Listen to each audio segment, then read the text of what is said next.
further ado, Dr. Rao, what is your unique perspective on the coronavirus crisis? Take it away. Yeah, I've been looking at it, studying it for the last month, and I'm so struck by the fact that, I used to use the analogy of a caterpillar turning to a butterfly. And that's the analogy I used for transforming human society from where we are to a completely vegan world. And what I see happening with the coronavirus is the caterpillar being put into a cocoon and made to think about what is happening.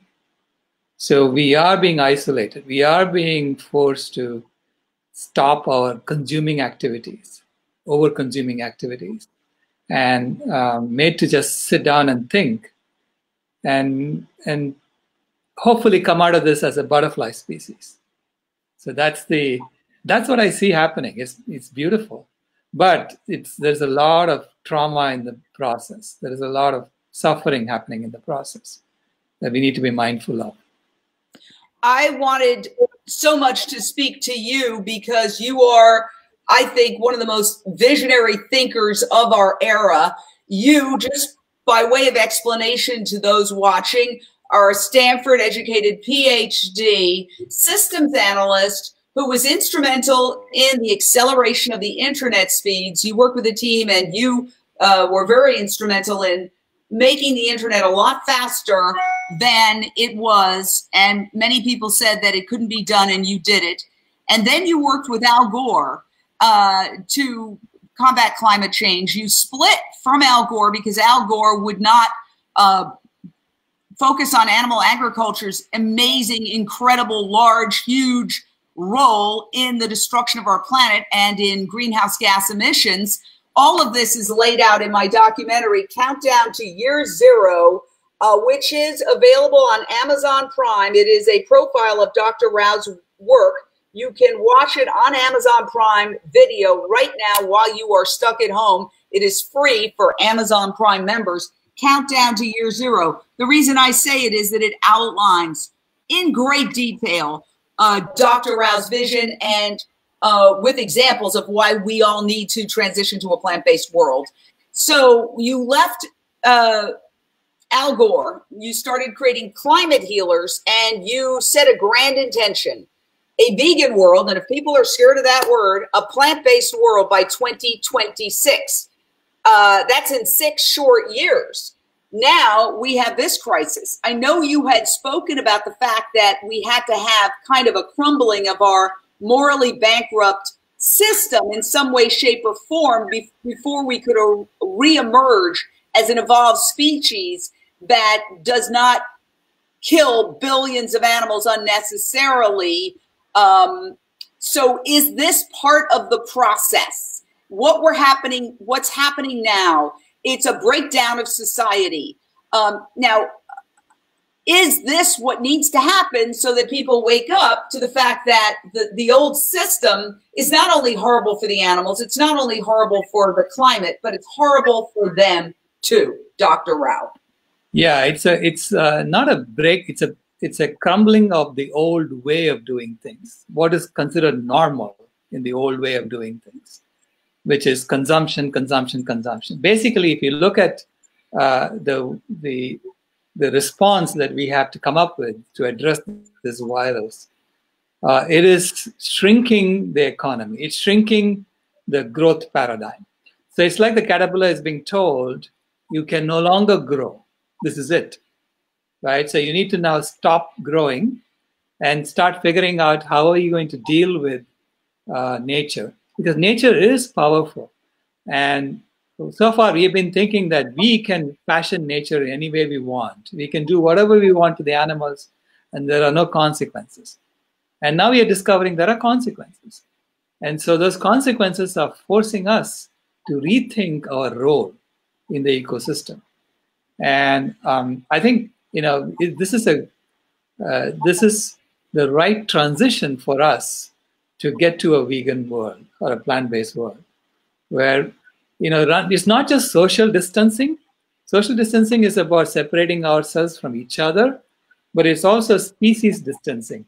distancing ourselves from other species and keeping a respectful distance with other species and not using them as using their bodies for all our industrial activities, which is what we've been doing, right? So I think that's a very important step that we are being asked to take.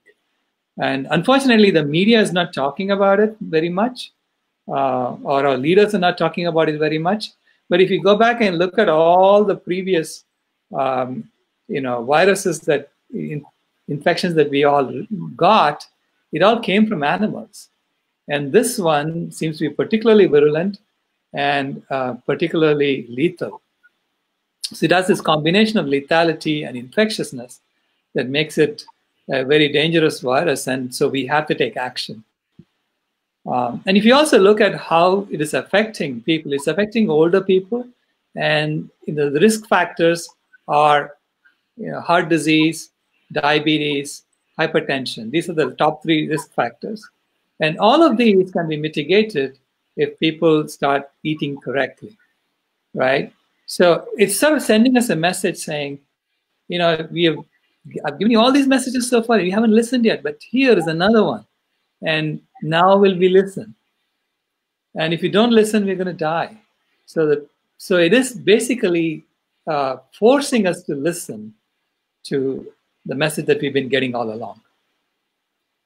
Dr. Rao, I spent 3 hours yesterday writing a news release about the fact that the mainstream media is not discussing the fact that this came from a meat market. They're talking about everything else except that. Now, there are some notable exceptions. 60 Minutes Australia did an incredible in-depth report. Kudos to them. NBC's Richard Engel did a great in-depth report.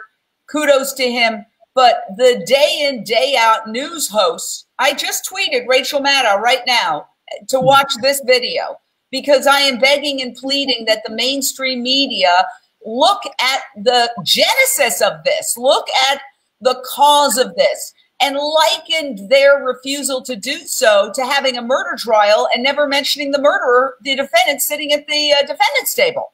So there is just a real obvious dancing around the subject that this began in a meat market, and so did a lot of the other viruses that you've mentioned, and that the answer is that it wouldn't have happened if we didn't have meat markets, that if we had a plant-based society, we would not have this crisis right now, because there would have been no meat market torturing animals, and therefore this virus would not have spread. The bats would be in the wilderness where they belong. They wouldn't have been kidnapped and stuck in a crate and tortured in a cesspool of blood and feces and eyeballs and guts and bones called a live meat market.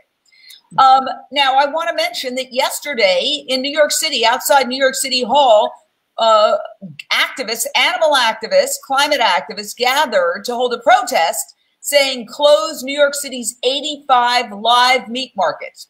The news media was informed that this protest was going to happen. Not one news outlet covered it. A complete blackout. Not only that, I spent 3 hours writing a news release to talk about this issue, the fact that the news media is avoiding the subject, and it was rejected. The news release was rejected. They won't publish it. I don't need to mention the outlet. The point is that they said only the government can. This is censorship. That is why I am so grateful that through Facebook, Be Live, and other social media platforms, we can at least have this conversation now, Dr. Rao. What is your thought on the bottleneck that is the mainstream news media, advertiser-based, obviously, in between their wall-to-wall coverage of the pandemic are commercials for wings, burgers, dairy, and pharmaceuticals, the very industries that would collapse, meat, dairy, pharmaceuticals, fast food, if we transition to a plant-based world as we need to for us to survive and evolve beyond a zero-sum game mentality, a primitive mentality. Your thoughts on this bottleneck and what can be done about it? Yeah, unfortunately, they're stuck in the old zero-sum game. Because they're stuck in the old zero-sum game of money, the money that the game itself is created in such a way that all money is created in the form of loans, which has to be returned back. So that's a zero-sum game. So they're stuck in that game, and therefore they have to listen to whoever is giving them the money. So which is the advertisers. So they are forced to lie about it. So in a way, we have a system that's built on lies, and which is what's causing all these problems for us. And so this virus is telling us to wake up and see the truth, because we'll never deal with something unless we face the truth. We never deal with it honestly unless we face the truth. And we are being forced to face the truth right now. So as the economy shrinks, a lot of people are going to be without jobs. It is a complete reset on our system, right? Because people who are working in restaurants don't have money anymore. There are a lot of people who are living paycheck to paycheck who don't have a way to survive in the current system. So it's going to help make us rethink how we create money. What kind of game are we going to play in the future? So the game of money has to be much more distributed game of money. So in which people become the source of money as opposed to a central bank that's issuing it. So we have to rethink how we connect ourselves, what kind of games we play, and how we organize our society. And what will be our purpose? It's not going to be just consumption that's driving us, which is what the caterpillar phase was all about, right? In the future, it's going to be about giving. What can we give of ourselves, right? It's going to make us rethink who we are as a species. And I think this phase in which we are being isolated will help us get through this introspective phase, where we have to think about who we are as a species and how we interact with other species. So the media is not going to talk about it. We know that, because they're still hoping that the caterpillar will grow again. Okay? So they have to get to the realization that the caterpillar can never grow back, that it is a different reset. And that takes time. So it's a little bit like what happened with President Trump. For a while he said, no, it's not serious, it's not serious. And now he's realizing it's serious, right? A little too late. Yeah. A little too late. Yeah. Now, if you saw me looking down, it's not that I'm not interested. This is the most fascinating conversation that we could possibly have right now. I'm sharing out. If you see an occasional glitch, it is because the entire world is on the internet right now, because nobody has anywhere to go. So that's another problem. Dr. Rao, you were instrumental in the development of the internet. If everybody is forced to stay at home and is just like when you're in a large group, sometimes the internet doesn't work because there's so many people. I remember I went to the Women's March. Nobody could go live because so many people were using the Wi-Fi that essentially was not working for anything sophisticated like beyond a text. Could we see a collapse of our technology as well as we all sit at home? Yeah, we have to start making our technology also more distributed. Right now, a few large companies become like the gatekeepers of the internet, and so we all go through Google or Facebook for our internet. Basically, going live on media is being done through just a few outlets. So we need to make that much more distributed, and that's also happening. People are deploying technologies to do that, to make it more distributed. Now, I want to believe that, you see the grand vision. You see a vegan world by 2026. I did a documentary about you, Countdown to Year Zero, which is available for free on Prime Video while you're stuck at home. Please watch it before it's too late, because it outlines Dr. Rao's vision for a plant-based world. I say plant-based sometimes because people, vegan, they get scared. It's just a word, people. A plant-based world by 2026, a world where we're not killing 70 to 90 billion land animals and trillions of fish, and we're surviving fine. We're healthier. We're reversing climate change. We're evolving as a species beyond the zero-sum game mentality. So meanwhile, I look at, and Ray, if you're watching, I'd love you to share this out to everybody.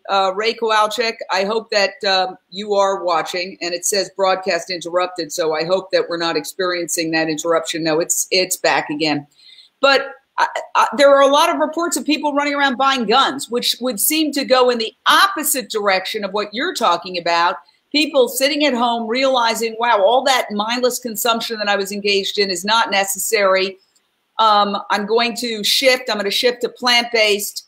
I'm going to, reevaluate my life and my priorities. No, people are running out, hoarding, and buying guns. Your thoughts? Yeah, people are in a state of fear. There's a lot of fear around as to what will happen, if they have to be stuck at home for weeks at a time. So we have to figure out how to deliver food to people that's healthy for them, because it also helps reduce the severity of the cases that's going to come to hospitals. If people are able to reverse their diabetes, reverse their heart disease, and we know we can do that within a month, right?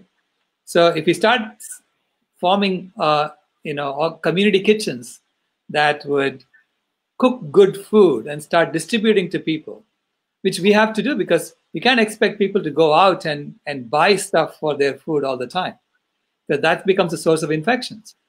So you have to have a controlled way of delivering good food to people so that they can heal themselves and therefore reduce the burden on hospitals. So even from the current system's perspective, the health system's perspective, it's important for people to reverse their chronic diseases as quickly as possible. Well, look, that is a wonderful vision, but what I'm seeing is the news media urging people to freeze their milk. I just saw a story on that. Now, I will say people are often smarter than the news media. When I went to the store the last time I went a few days ago, and I didn't hoard, I basically stocked up on some things, and now I'm thinking maybe I didn't buy enough for myself, because who knows how long we're going to be barricaded in our homes. But in any case, I noticed that all the plant-based milks were wiped out. I literally got the last 2 containers of soy milk and cashew milk, and that there were some dairy milks left over, which I thought, well, that's a good sign. But then I wake up this morning and perhaps the largest news media outlet in the world, who shall go unnamed, is saying, now I'll give them props. They did say stock up on a lot of canned vegetables and nuts and things of that nature, but then they also say freeze your milk. I mean, wouldn't this be an opportunity to say, we all know that almond milk, cashew milk, soy milk, they last longer because they're not based on the breast milk of another species.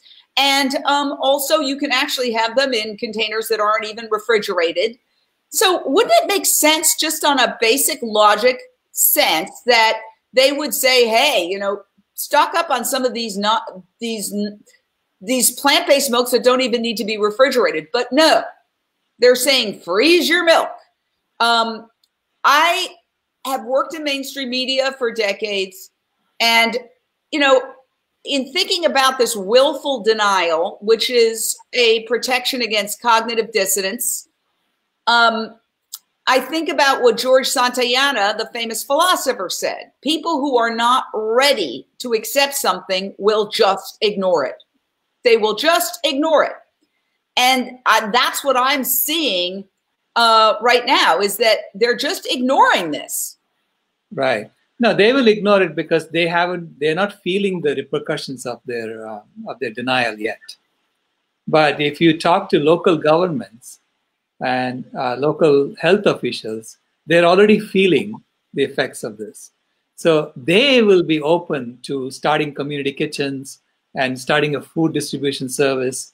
And then, we need to talk to them and show them that giving vegan food, well-designed menus from, say, the Physicians Committee for Responsible Medicine, because they have the Universal Meals program that shows you how to cook meals that don't have any allergens in them and that are sensitive to, every cultural requirement, so that you create meals that can be universally distributed to the community, and have a meal distribution service implemented by the local officials who are already feeling the impact of emergency room overflows, and hospitals having to put up tents outside to deal with the patients.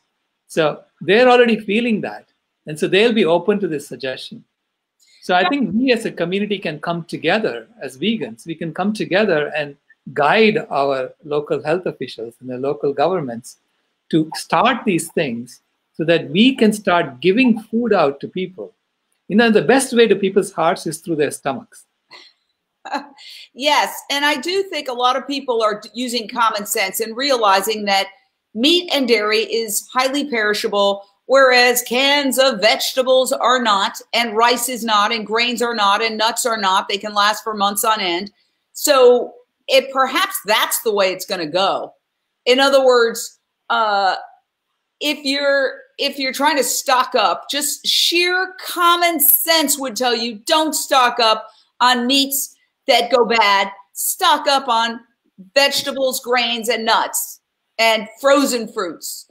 I think that that's going to start happening. And I think if we approach it from a let's say, a non-political, non-agenda basis, just on a practicality basis, that's what we need to be doing. But again, it's disappointing to look at a major network saying stock up on deli meats and stock and freeze your milk. It's like I'm sorry, but the depths of the stupidity of that statement boggles my mind. And, you try to wake people up, and then they basically say, why are you bothering me? Why are you so strident? And we say, your house is on fire. And then they say, yeah, but you're being very, very strident. Hello, our house is on fire.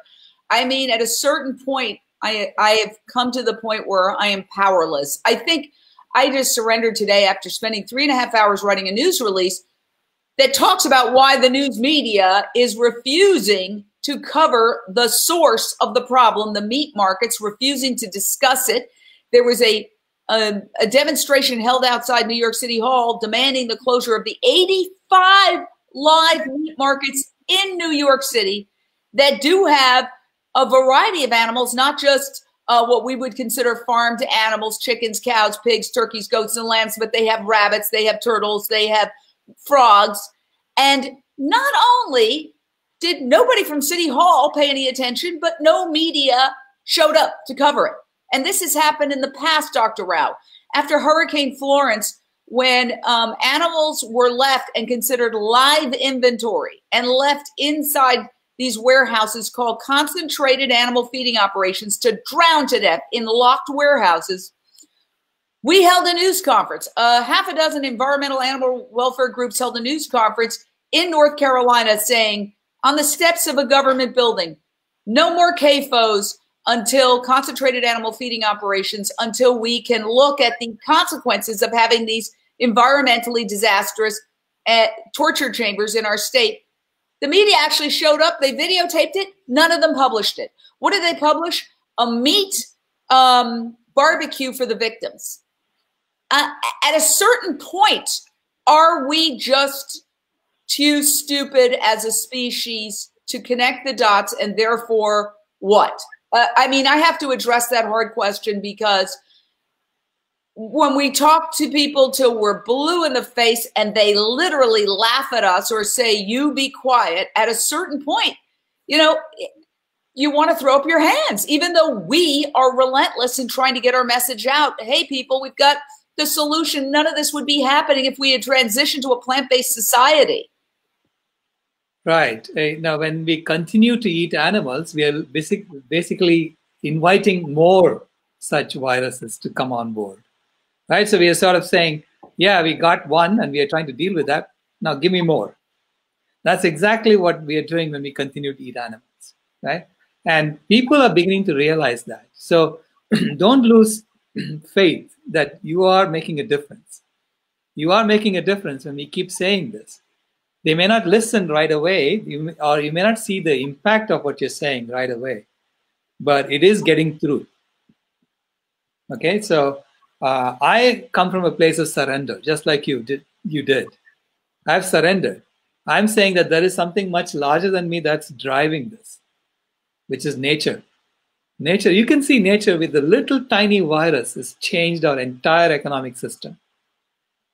Yeah. What do you see down the path? I mean, big picture, we're told that we might have to stay in our homes for weeks, months. We don't know. Everything has shut down.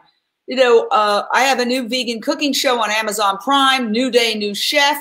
Again, it's free for Amazon Prime users. New day, new chef. It is definitely a new day. We need to be new chefs. So new day, new chef. So we had 8 episodes that we shot. We were just about ready to shoot a season 2. We had all these vegan celebrities lined up. Boom, we had to cancel, obviously. I was supposed to do an interview at a local news station this Friday on this subject. And I said, I'm sorry.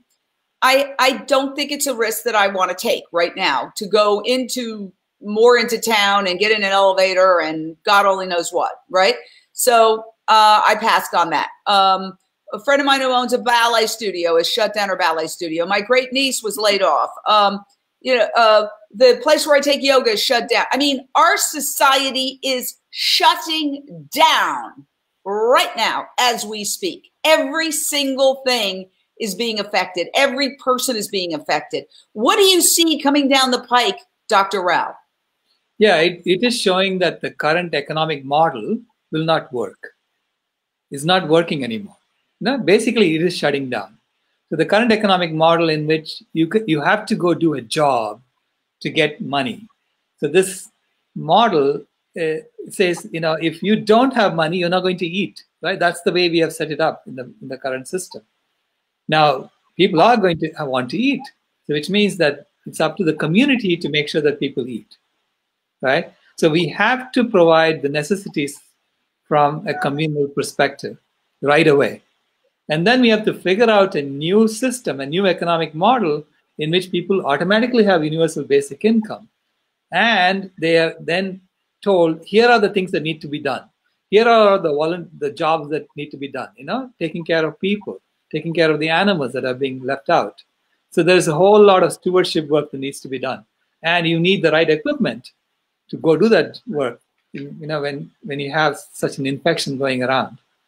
So you then have to create a new economy on this new set of work that needs to be done.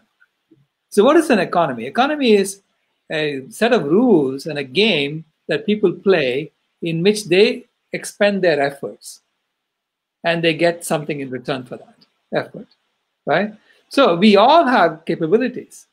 You know, I mean, I would love to go volunteer, but I need to be taught how to take care of patients.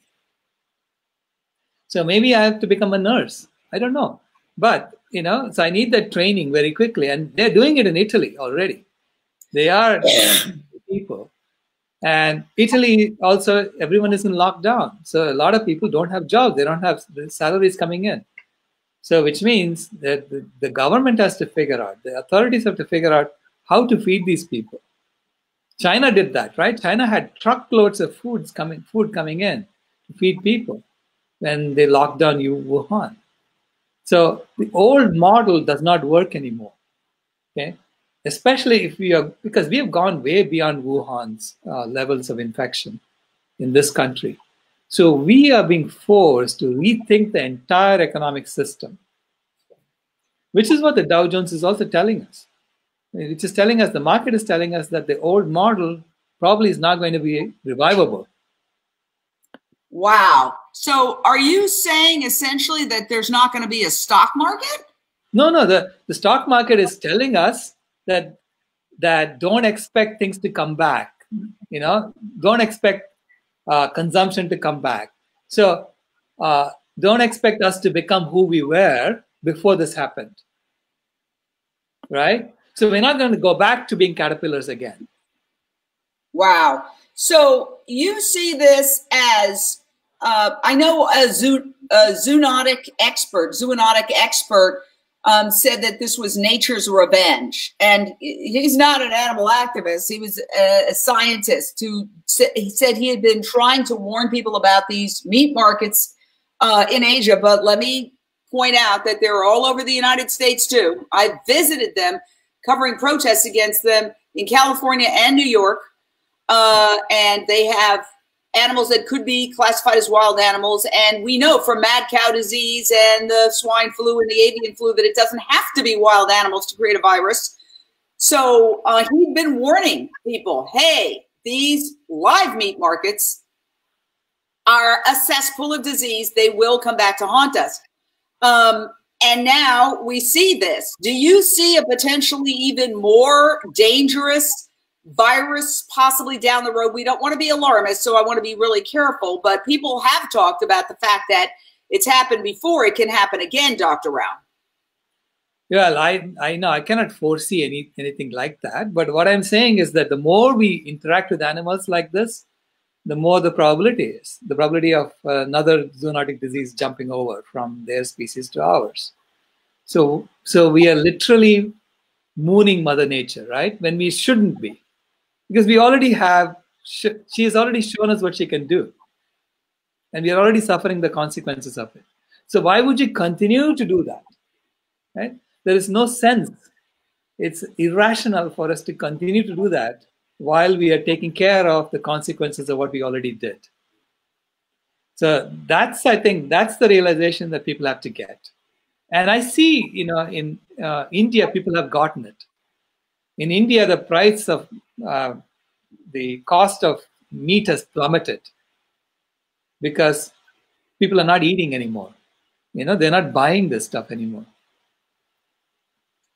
So farmers are going and dumping their chickens. So now that's another issue that's happening there because the farmers don't know how to sell anymore.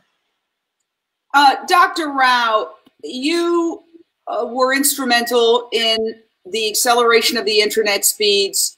You then left that to work with Al Gore. You split from Al Gore because he wouldn't discuss animal agriculture's role in climate change. You are a visionary. I have interviewed thousands of people over the course of my life, and I have not stopped everything I'm doing to do a documentary on them.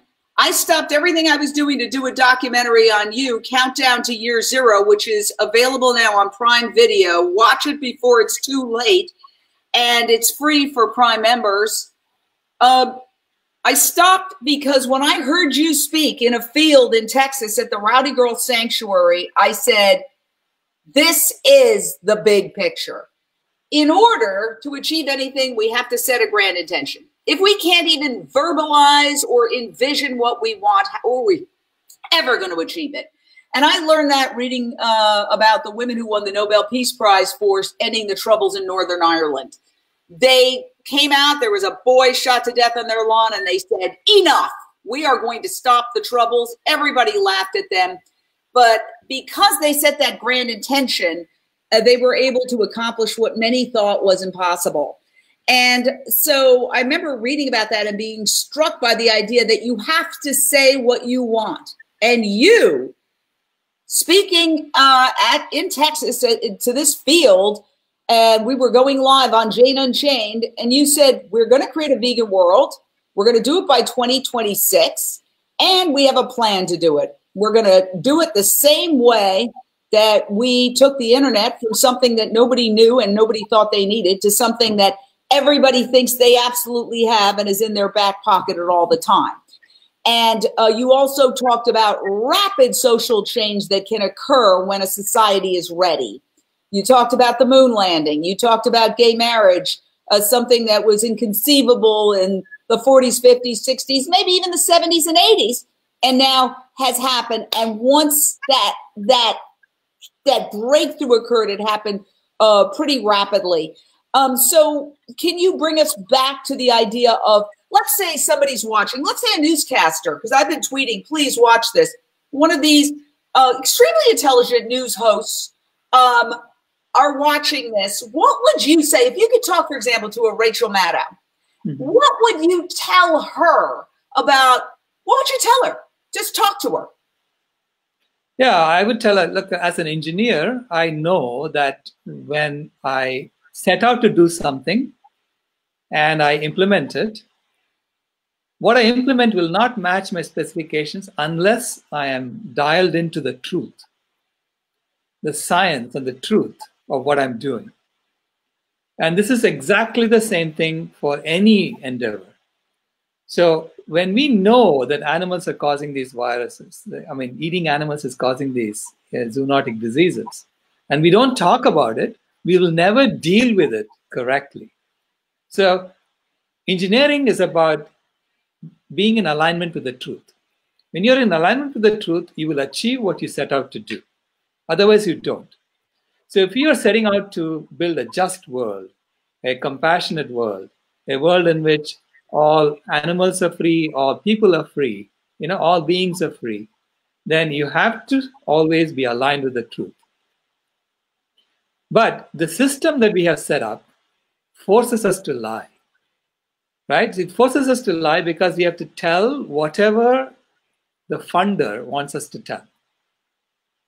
So I was, I'll tell her, I was in a fire in New Jersey. My house caught fire, and it was caused by a car. And so the arson investigator came and pointed to the car and said, that's the cause of the fire. So I called my dealer up and said, I bought this car yesterday, and today it catches fire. What the heck did you sell me? And he said, oh my God, it happened to you. And then he gave me the number of an engineer to call. Okay. I called the engineer up and he said, yeah, we had a problem with the design. We routed the fuel line close to the windshield washer heater. And so when the fuel vapor leaks, when the fuel line leaks and the vapor accumulates around the heater, it eventually catches fire. So yours is the 8th car that caught fire. Headquarters is waiting for 10 cars to catch fire before they issue a recall. Okay. So as an engineer, I understood nothing that we build is perfect. We have to have the humility to accept that and say, how are we going to fix it? And he was working on a fix. He was saying, okay, if you put a sleeve around the fuel line, we can, the fuel vapor will collect around this in the sleeve, and therefore it won't catch fire. And they had already fixed it for all the cars manufactured from May of that year. I happened to have bought a car that was manufactured in March of that year. So I had the problem. So the next day, the car company sends a professor of physics from the University of Pennsylvania to examine my fire, a well-respected academic. And I noticed that he was looking at everything except the car. He wasn't looking at the car at all. So I went to him and I said, Professor, why are you looking at all these other things? When I spoke to Eric, and Eric told me exactly how it happened. And he got very upset with me. He said, what? Who gave you Eric's number? And then he went and shouted at his people and he said, how can I do my job if this guy knows everything? So his job was to come up with an alternate explanation for the fire that did not involve the car. Why? Because he was being paid by the car company. They didn't want to be told that the car was causing the fire. At least the public story has to be that the car did not cause the fire until 10 cars catch fire. Then they would admit it. Okay? Ultimately, the truth will come out. Until then, we are going to pretend because whoever is paying us is telling us to pretend. So if you want to know who rules over you, find out who you're not allowed to criticize. This is what Voltaire said 400 years ago. That's exactly what Rachel Maddow is doing. Okay? She's not allowed to criticize whoever is paying her paycheck. Who's paying her paycheck? The animal agriculture industry is at the top of it. This is why no one is allowed to criticize them. No one is allowed to point out all the problems that they're causing. So we have a system in which our exploitation of animals is foundational to what we are doing. That's the game we are playing. And that's why we are facing all these issues. So we have to transform our game. Because the old game is about growth. It's about growth and it's reached its limit. You cannot grow anymore. So that's what nature is telling us. Nature is now putting us into a cocoon. Like the caterpillar, when the caterpillar is consuming, right? Who tells the caterpillar to stop? Nature does that. Nature has her own way, right? Nature is sending a signal to the caterpillar saying, stop, put yourself into a cocoon, think about what you've done, and now turn into a butterfly. That's exactly what's happening to us as a species. She is forcing us to think, to isolate ourselves and think, just like the caterpillar gets into a cocoon. And when we think, we will realize that we have to transform our game. We cannot get out of this cocoon and play the old game again. Okay? Because the old game is done for. We are done with that. So one of the things that I find frustrating is that the best and the brightest are those who are systematically, willfully blind to talking about the cause of this crisis, the genesis of the crisis. It began at meat market. And I've mentioned it, it bears repeating. There are exceptions. Richard Engel, NBC, did a special report that was excellent and talked about it. 60 Minutes Australia, there's been sporadic coverage, but the day in, day out, people are sitting on their couches watching television. It's literally the truth that dare not speak its name. In fact, when people say the word animals, they're kind of scared to say it because they know somehow they're violating that's that code that nobody. I worked in the news media for many years. Nobody has to grab you in the hallway and pull you into a corner and say, don't talk about this. All you have to do is look at the TV commercials. Anybody who can connect any dots can connect the dots that look at the commercials. You've got chicken wings, hamburgers, milkshakes, yogurt, and pharmaceuticals. Cholesterol-lowering drugs, erectile dysfunction drugs. As you said, Dr. Rao, they're factory farming us too. But one of the things that I've noticed, because I'm in recovery, and if I make it to April 1st, I'll be 25 years sober, knock on wood, is that there's no correlation between intelligence and addiction. Indeed, sometimes the more intelligent people, because the disease hijacks your mind and your mind is working for the disease, it's working to get the substance of choice, they will be even more creative in their desire to consume the addictive product. So that's why often the most intelligent people are the worst addicts. So when I look at the coverage on the cable networks and I see highly intelligent people very much dancing around the cause, I think two things. One, they eat animals themselves. They don't want to look in the mirror. Number one. I mean, that is, I think, the fundamental aspect because it correlates to everybody around me in my neighborhood. The people who are open to watching Countdown to Year Zero, who are open to watching New Day, New Chef, are not people who are militant meat eaters. Militant meat eaters are not going to want to look at this any more than, to use a political analogy, Fox News, which supports Donald Trump, is going to want to talk about how this is the crisis of our time and the world is falling apart. No, they're going to minimize, justify, rationalize, and otherwise try to pretend. I don't say blinders because that's speciesist. They put their sleep masks on for something that is an inconvenient truth.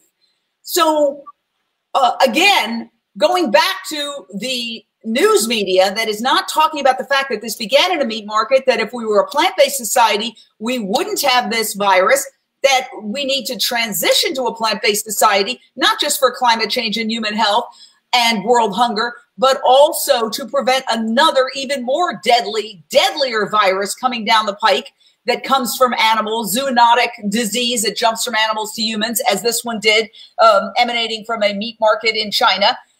But when do they hit bottom? You know, in addiction, we talk about high bottoms and low bottoms. So I'm going to be 25 years sober, April 1st, and it was a very good name, good date, because I did make a fool of myself, and it happens to be that I got sober on April Fool's Day. But I was considered a high bottom in the sense that I still had my car, I still had my house, I still had my job. I didn't lose the things that people often lose. A low bottom is somebody who ends up in jail, having killed somebody in a blackout on the freeway, living as a homeless person in a gutter. Not to say that I'm not disparaging houseless people. I'm saying that sometimes addiction can lead you there. So are we high bottoms as a society or low bottoms when it comes to our addiction to animal consumption and overconsumption in general, Dr. Rao? Yeah, but I know I don't frame it as an addiction because it's really the game that's causing us to do this. So the game that we play is forcing us to behave like this. Just like that professor was forced to not look at the car at all because the company was paying him to do that. If he looked at the car and said the car is the problem, the company would say, why am I paying you? Right? I'll pay someone else who will tell me the story that I want to hear. Because internally they know. See, internally they already know, and they are trying to, they have some metric at which point they're going to just say, yeah, this is the problem. I don't know what that metric is. See, when I spoke to this environmentalist, when I showed him Cowspiracy, right, and said, please watch Cowspiracy, the environmentalist came back to me and he said, the world will never go vegan until the human population is down to 1 billion. So his metric was that so many people have to die before we are going to wake up, right? And I don't think it's right. I mean, I think the majority of people will wake up much sooner than that, especially if we as a community start giving them free food.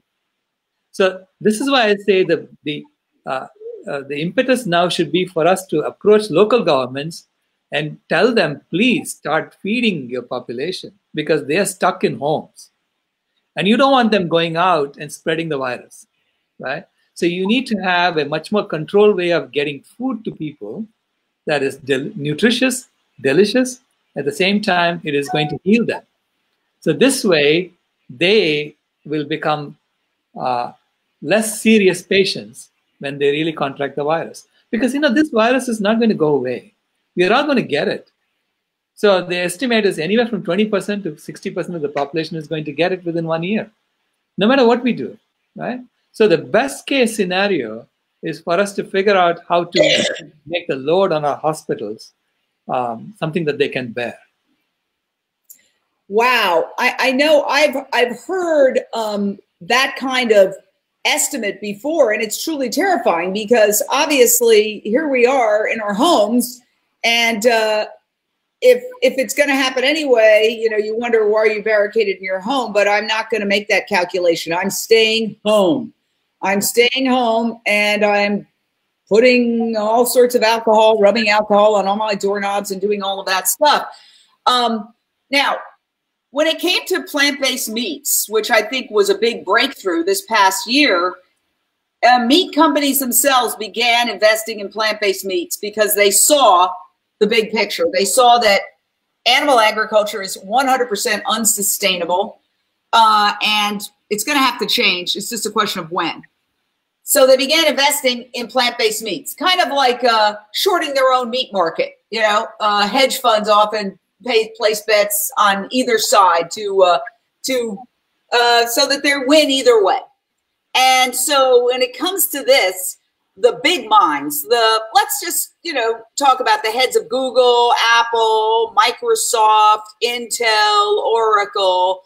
How are they seeing this, or are they still completely oblivious to the fact that all of this boils down to abusive animals in the food system, and that is truly the solution? We've discussed the news media being oblivious or pretending to be oblivious, willful blindness, because of the advertisers and their own meat consumption. The actual people who are giving us the news eat animals, and they don't want to have to look in the mirror.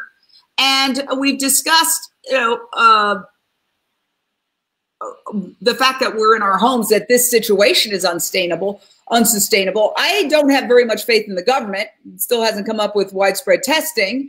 So what about the leaders of industry? Is there any way we can get to them and explain to them, look, if everybody's quarantined at home and all these, this is going to destroy everything, just like climate change.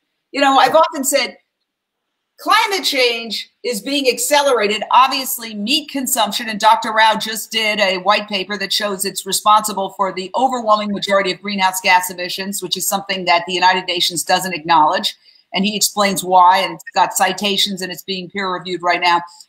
As much as we try to tell industries, it doesn't matter how much you're making this quarter. If life becomes uninhabitable for humans on this planet because it's too hot and because we've destroyed our coastal cities, you're quarterly revenues aren't going to mean that much. Think big picture. Don't do what they did with the electric car, where they killed the electric car. And it heralded the demise of the American auto industry to a large degree. Because guess who came up with the electric car? Toyota. Second I saw a Prius on Curb Your Enthusiasm years ago, I chucked my car and I went and I got a Prius. And I'm still driving a Prius. And so the short-sighted thinking of industry is very self-destructive. What can we do, Dr. Rao, to reach the people who really control the country? And I don't believe it's the government. I believe it's the leaders of industry. We're living in corporate socialism. We're not living in a capitalistic society. The corporations control the government. And what can we do to get to these leaders of industry to convince them, you know, look at this factor. This factor in this crisis is animals in the food system. Yeah.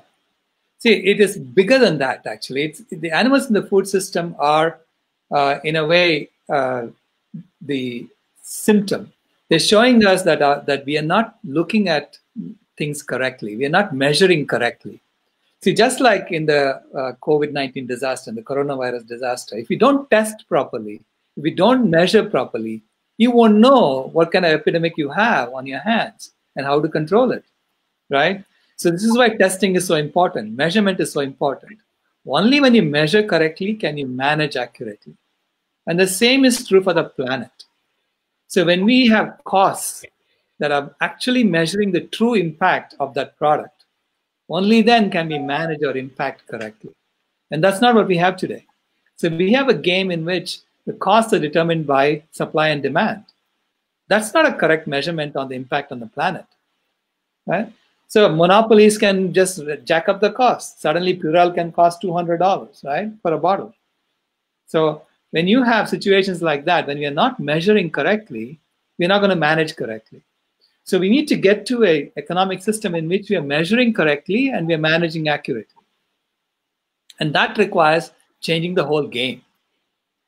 So I think we have to now design this new game. So we are all stuck in our homes. So let's put our minds together to design this new game so that we all agree that it is fair, that it treats everyone equally, and that it is a game that is going to lead us to a sustainable civilization. So we need to design this game, and we need to then start playing it. You know, when Isaac Newton, I heard that he was quarantined during the bubonic plague. Yeah, the bubonic plague was going on during his time. So he quarantined himself, and then he figured out all of calculus when he was in quarantine. Today, we're not quarantined alone. We have the internet, and through the internet, we are talking to each other. So we can design this global game and in such a way that we will get to a sustainable civilization when we play that game and we get out. Or as we are quarantined, we can play the game too. Okay, I am agreeing with everything you say. But what I'd like to say about my fears is that you and I are having this conversation. This is the most important conversation that we could possibly have right now. What are the lessons? The lessons are, A, this could happen again because we haven't talked about the problem or eliminated the problem. The problem is the abuse of animals in the food system. This began in a meat market in China. It jumped, it's believed, from bats to humans. They found bats at the Wuhan meat market. They were being slaughtered. It was described by those who have seen it as a cesspool of disease, blood, guts, feces, eyeballs, etc. And yet we haven't done anything to eliminate those live markets around the world, despite, for example, a protest in New York City yesterday where people said, please shut down the 85 live markets in New York City. Not only were they ignored, but the news media, which was informed that a protest about this issue would occur, did not report it. Not one news outlet showed up. So there's censorship going on about the cause of the problem. The network news anchors are not talking about the fact that it started in a meat market. In fact, when they say the word animals, they're almost like scared. Am I going to get in trouble? Yeah, it did start with animals, one person, Rachel Maddow, said, and she goes, well, it did start with animals. And the way she said it, I thought, did somebody talk to her and tell her, do not say that? Because there was a certain hesitancy in her voice, like, am I, and so we're really, really putting our sleep masks on to not discuss this as a culture. But of course, people can use common sense. They are seeing that in various reports. It's coming out by hook or by crook. And on some level, on a reptilian brain level, they're starting to realize, yeah, it came from animals eating animals. Let me stock up on beans. I don't know the stats. I don't know if people are, I think they're probably hoarding every food they can get their hands on. But hopefully it makes more sense to hoard, to stock up on grains and vegetables. I mean, one bag of rice you could live off for a year if you had to, a couple of months anyway. A big sack of rice you could probably live off for a year if you apportioned it correctly. So there's that. And then there's the point of, how do we let the powers that be know that we have the solution when nobody will listen to us? You know, Dr. Rao, you and I are talking, and there's 72 people watching right now, but we need 72 million people in the United States. We need 330 million people to get this message. And that's my fear. I mean, it's a drop in the ocean, and it's an important drop, but this is a numbers game. This is a numbers game. And the people who control the biggest megaphone are systematically refusing to discuss this. Right. Yeah. But it's very similar to President Trump refusing to discuss this 2 weeks ago, refusing to discuss now the seriousness of the virus 2 weeks ago. Now he's discussing it, right? So it took him some time to figure it out. The same, I think we have to be patient. We have to give them the space to figure this out by themselves, but we have to keep at it. We have to keep telling them so that the truth, it's always being spoken out. Okay, because it's important for us to keep speaking the truth. Now, if you could talk to the leaders of industry, we've already had you talk hypothetically to Rachel Maddow and the Rachel Maddows of the world. Talk to a leader of industry, the head of Google, the head of Apple, the head of Bill Gates. What would you say to them about the need to transition, if only to save their own corporations? Right. I mean, I would tell them, look at what is happening in the stock market, and you'll see that whatever you are accumulating is now worth half of what you thought it was. Right? So is that the game you want to continue playing? Because it's going to always go down now. Right? The growth is over. The growth-oriented economy is over. The planet cannot support it. It is already 60% larger than what the planet can support. We know that. So this is a signal from nature saying, stop the growth. And so how do people make money if they stop the growth? That's it. So you have to have a different game in which the rules for making money is different. It's not based on growth. So it's based on service. It's based on compassion. So you can create different games. You see, just like the money game that we have, that we inherited. We really didn't create this game. We inherited it from our ancestors who were playing that game, who inherited it from their ancestors. So it's a game that's been handed to us. We were born into this game. It's like we were born into a matrix, right? In which it's all based on lies. And then some people are stepping out and saying, oh my God, look at the matrix. Right? And so we have a responsibility to create a new game in which people can free themselves from the matrix and join our game. And it's a game that is based on sustainability.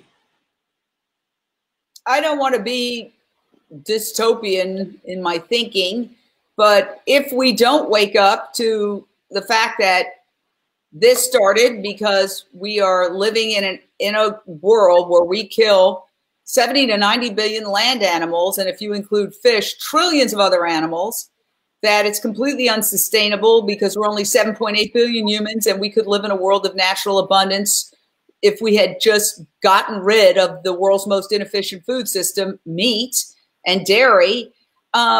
if people don't get the message, you know, what's the worst case scenario? I mean, are you confident that somehow it will evolve, or are you at times fearful that no matter what we do, you know, I know you don't want to use the addiction metaphor, but there are some people you try to help them, get sober, and nothing works, and then you find out that they've passed away, and it's very sad.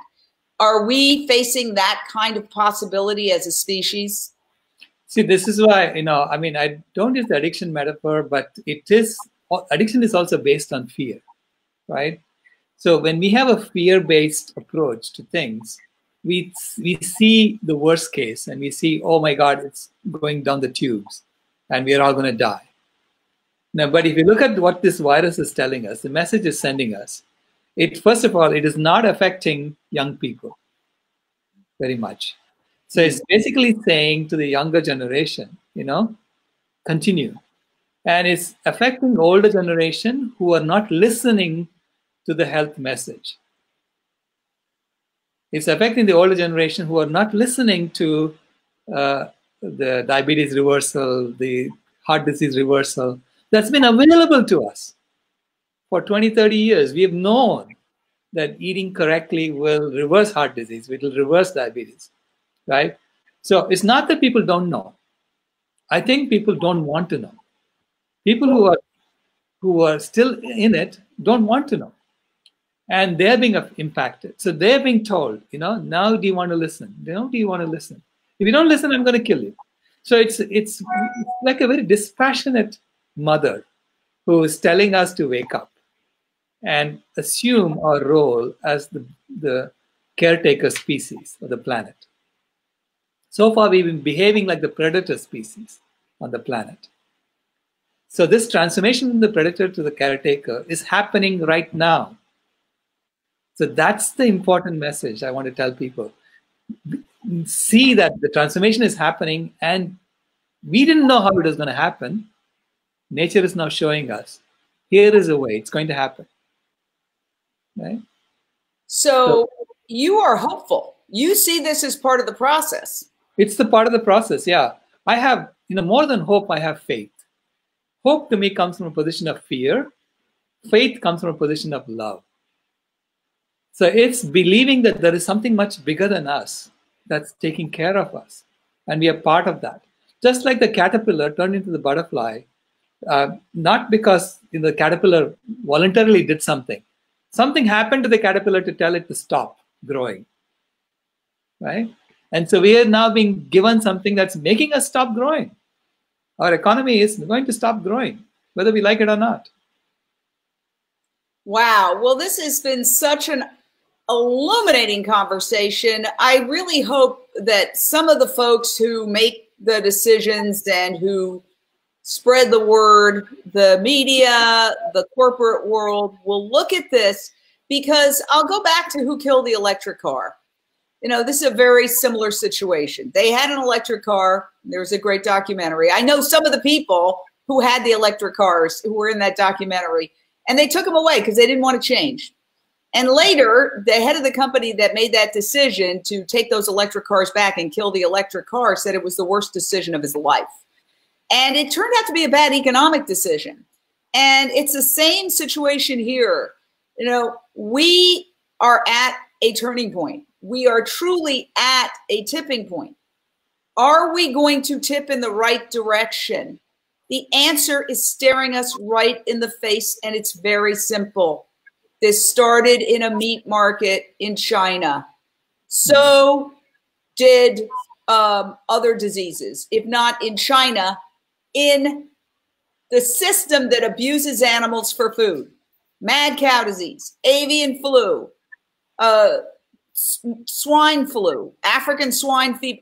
They are all stemming from the same place, the abuse of animals in the food system.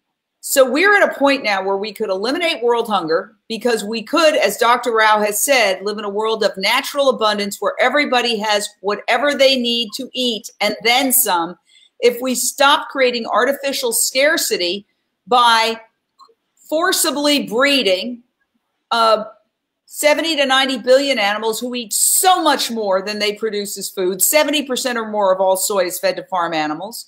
So if we eliminated animal agriculture, we could feed the world and at the same time reduce our carbon footprint by reforesting a good portion of the earth that's used for cattle raising and for growing crops to feed farm animals.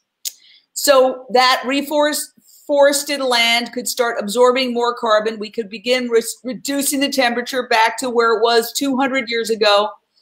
We could end these zoonotic diseases that are making our lives, they're making the entire society collapse. I mean, we're all living in a horror movie. Unfortunately, it's a documentary. It's not a fictional film. It's happening to us for reals. And we could have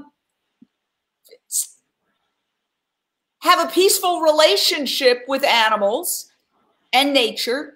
And we could also evolve as a species beyond a primitive notion that for me to live, you have to die. For me to enjoy life, you have to suffer. This is about the evolution of the human species. We are at a turning point. We are at the Rubicon. Are we going to cross it over to evolution or are we going to die? I mean, this is really where we're at. And I am so glad that I'm able to talk to you, Dr. Rao. You really inspire me. And for all of those watching, have faith, as Dr. Rao said, spread the word, share this video.